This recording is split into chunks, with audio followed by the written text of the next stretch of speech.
Hello guys, quick little how-to video here today. So some of you might want to know how to install a grip on any sort of motorcycle, whether you have bar ends or anything like that. It's the same procedure, just it's a different way of taking off the bar ends.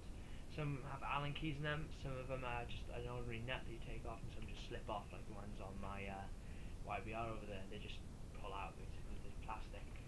So what you gotta get, first of all, is go down to your local guy, ask him for some grips. Easy enough source. I just went, can you give me some grips for my NSR? And he was like, yeah. So he got me some of these, some soft touch ones, really smushy. Well, I asked specifically for these kinds of ones because they're all black. I didn't want any with like, with like orange inserts and different styles of that. I just wanted plain black, and try and find ones with a hole straight through the end. Below, down in there. Now it's quick and easy to do these. Easy enough, clean up the excess residue, whether you use any sort of grease or WD-40 to get your old grip off. The old grips, I don't know where we put them, they're disgusting. Where all you gotta do is make sure you get all any dirt, residue, grease that might slip down from inside here onto the grip area. Get your grip.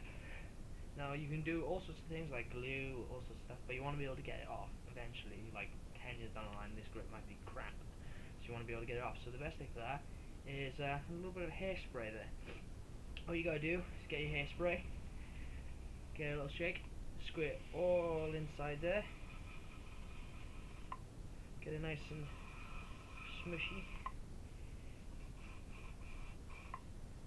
Lovely in there. You can also put a little bit on there if you wanted to.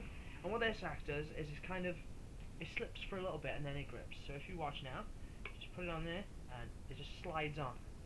But that's because of the hairspray. So that slides on, and all you gotta do is just push the rest of it on, because it's not all of it on there, it's stretched a little bit. There you go.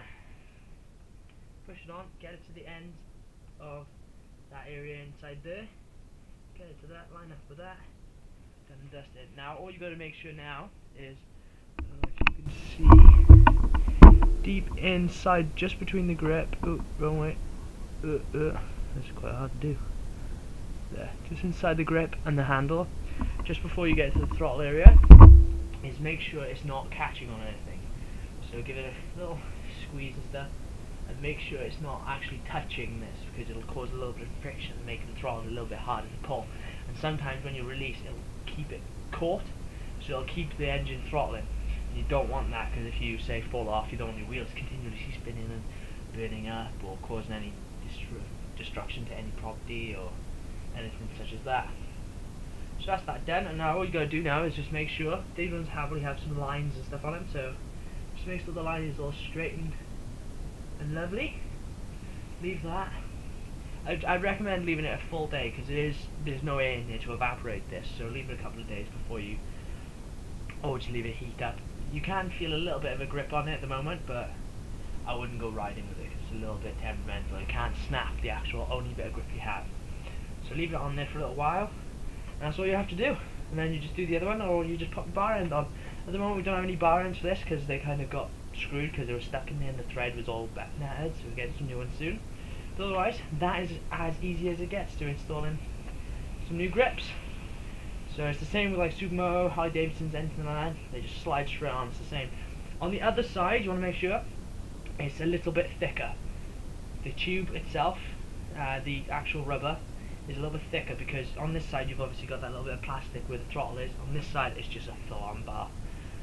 So that's pretty much it. Stay tuned, and hopefully I'll do some more how-to videos, and maybe like changing brake discs, brake pads, anything you want.